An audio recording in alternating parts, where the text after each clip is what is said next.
نہیں گھڑی کو چھوڑے بھئی وہ ریاست مدینہ کے علمبردار ہے نا. بیٹی خدا کی رحمت ہے, تو اگر آپ خدا کی رحمت کو اڈاپٹ کرنے کے لیے ایکسپٹ کرنے کے لیے تیار نہیں ہے تو ریاست مدینہ کی بات تو نہ کیا کریں پھر آپ. عمران خان صاحب پہ نا بہت سے کیسز جو ہیں وہ آنے والے ہیں. دیکھیں کچھ کیسز جو ہیں اس میں تو ان کو جواب دینا چاہیے نا, جو ڈکلیئر نہیں کیا تھا گھڑی کے, جو یس یا نو ایک بات کہیں تو ان کا جو فالوور ہے وہ اگر وہ یس کہہ دیں گے فالوور کہے گا یس, بالکل, اور اگر وہ نو کہہ دیں گے فالوور کہہ دے گا نو.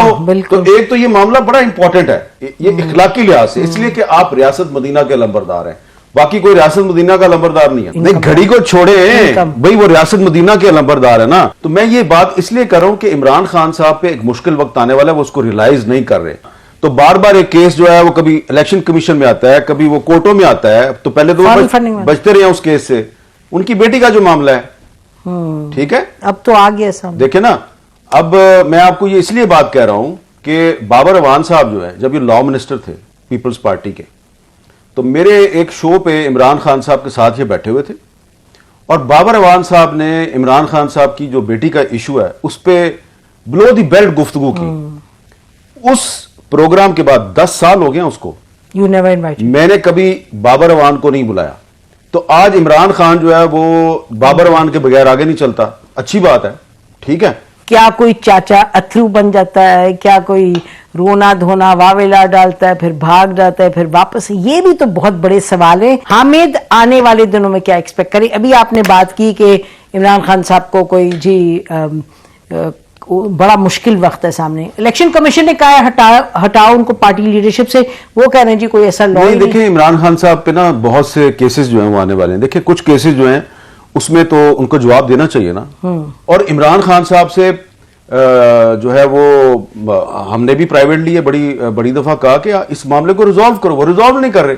تو اب اگر یہ عدالتیں ریزالو کریں گی تو اس میں سوال پیدا ہوتا ہے نا کہ آپ یا تو ریاست مدینہ کی بات نہ کریں, یہ آپ کا بالکل پرسنل معاملہ ہے, ٹھیک ہے, اس میں فائنینشیل کرپشن کا معاملہ بھی انوالو نہیں ہے, لیکن کوئی ایک اخلاقیات کو فیملی ویلیوز بھی تو کوئی چیز ہوتی ہیں. بیٹی خدا کی رحمت ہے, تو اگر آپ خدا کی رحمت کو اڈاپٹ کرنے کے لیے ایکسپٹ کرنے کے لیے تیار نہیں ہے تو ریاست مدینہ کی بات تو نہ کیا کریں پھر آپ.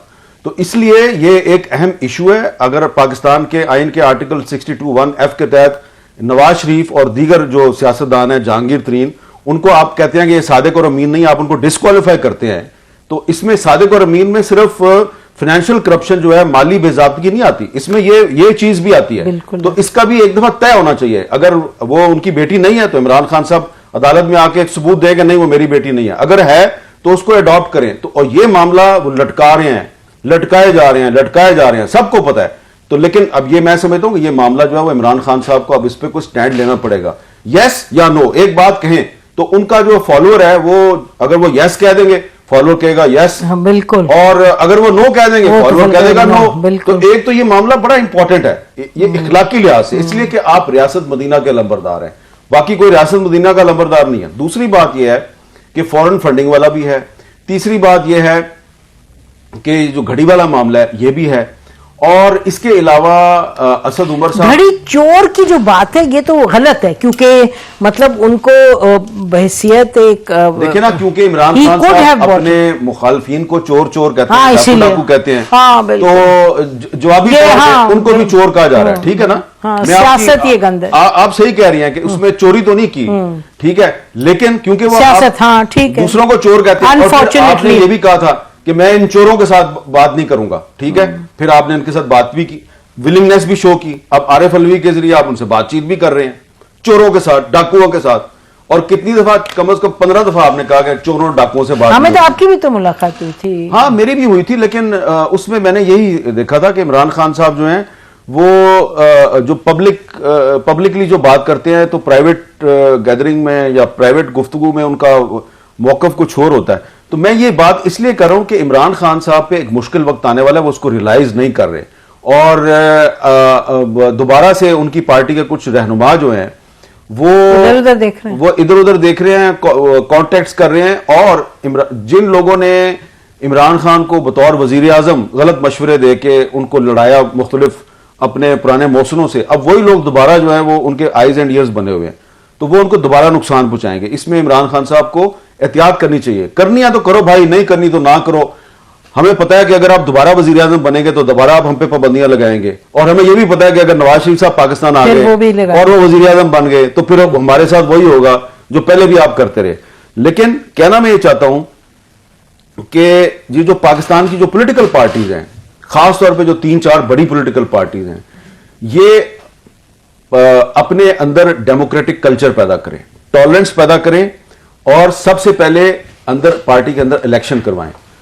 پی ٹی آئی کے اندر الیکشن فراڈ ہے, مسلم لیگ نون کے اندر الیکشن فراڈ ہے, پیپلز پارٹی کے اندر الیکشن فراڈ. جماعت اسلامی میں جنون ہے, مجھے نہیں پتا کیونکہ وہ بڑا سیکرٹ ہے. اچھا, مجھے نہیں پتا اس کا, ٹھیک ہے نا, اس میں وہ سیکرٹ مجھے اس کا پتا نہیں ہے زیادہ, کیونکہ وہ اتنا سیکرٹ ہے کہ کسی کو پتہ ہی نہیں ہوتا امیدوار کون ہے, ٹھیک ہے نہیں پتا ہوتا. تو اس میں میری بڑی بحث ہو چکی ہے ان کے بہت سے لوگوں کے ساتھ.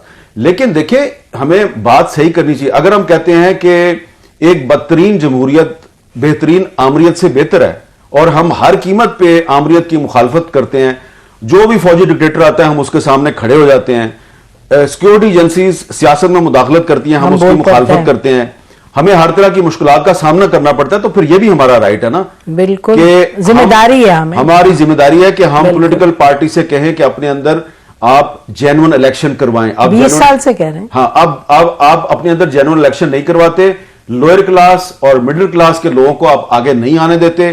آپ پیپلز پارٹی جو ہے وہ 3-4 جو مڈل کلاس کے لوگ ہیں ان کو سینیٹر بنا دیتی ہے, لیکن جب بھی کہیں پہ تبدیلی لانی ہوتی ہے تو اس کے بعد اگر ایم پی اے ہے تو اس کو بھی خریدنے کی باتیں جو ہیں وہ پیپلز پارٹی کی طرف جاتی ہیں, ایم این اے ہے تو اس کو بھی خریدنے کی باتیں پیپلز پارٹی کی طرف جاتی ہیں, سینٹ کا الیکشن ہے تو وہ بھی ساری باتیں پیپلز پارٹی کی طرف جاتی ہیں.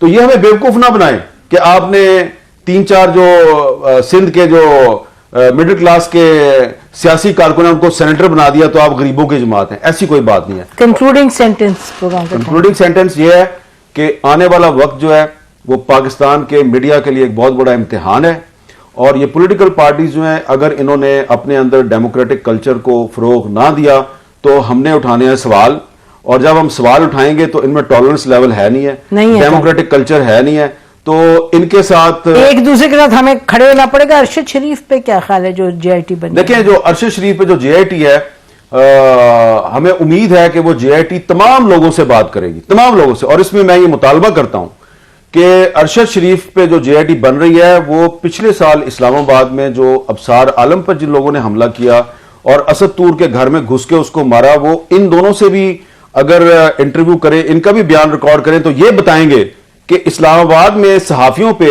مقدمات کون قائم کرواتا ہے اور اسلام آباد میں صحافیوں کو تھریٹ کون کرتا ہے. تو جے آئی ٹی کو ذرا پتا چلے گا کہ کون لوگ ہیں, کیونکہ ابھی تک جن لوگوں کے نام سامنے آئے ہیں اس میں کچھ اہم لوگ جو ہیں ان کے نام مسنگ ہے, جو کہ میرے خیال سے اصل لوگ ہیں.